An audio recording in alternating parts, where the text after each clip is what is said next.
Okay, after you have all three parts here ready to assemble, then you're going to first take the tail and the back wing here, and you're going to attach like that. So right where this dotted line is, you're going to want to put some glue on here. If you have a hot glue gun, that would work best.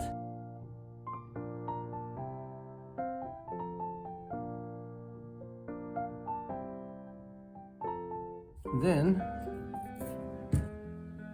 I'm going to set it right like that, and then you'll hold it and make sure it's nice and straight.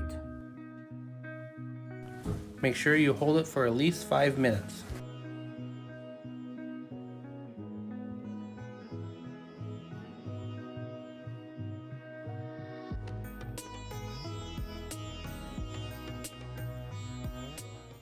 And next step I would do is I'm going to go about an inch back, take a marker or a pencil, and just make a mark. And that's going to tell you where you place your wings here. Now, because the sensor glue might take a while to dry, it does help sometimes to use something to prop it up. Right along where the stick is here on the back side, and you can give that some time to dry also before you actually put it on. So put some glue on there, and then I would also put some glue on here. Just give it a few minutes so that way it can start to dry already. Okay, after I've let it sit for a few minutes to just get dry a little bit and get a little tacky, then I'm going to place it right where that I had my marker on there. Put it right there, make sure it's straight, and also you want to make sure it's level as well. So it's straight with the airplane and level with here with the wing, so you can hold it. So you're going to have to hold it for probably a good 5 minutes. You can find something around the house to help prop it up so it'll dry straight.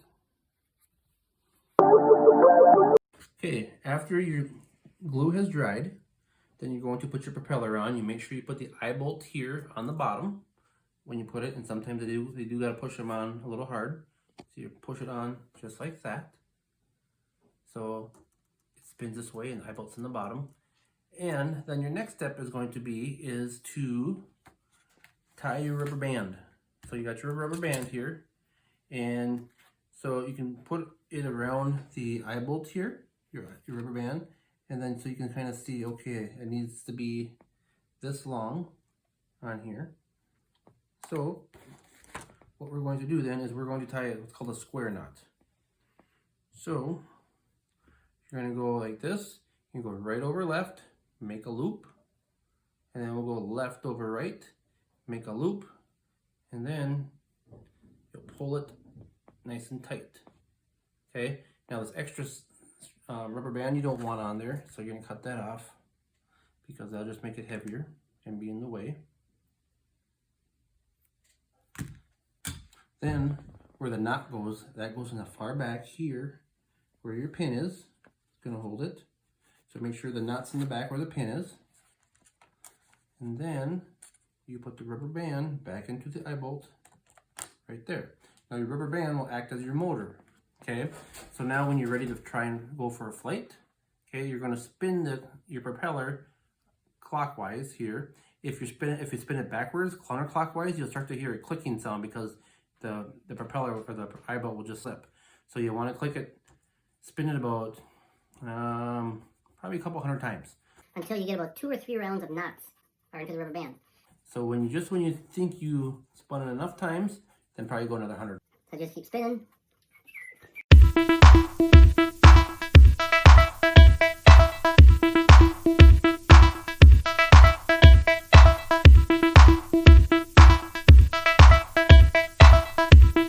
Now, when you go to fly it, don't whip it, because if you whip the plane, it's going to snap. Let the propeller get started spinning first, and then as it's going, then you give it a light little toss. So now I have it ready. Okay, I'm going to let the propeller spin as it's going. Once it gets up to full speed, then I give it a light toss.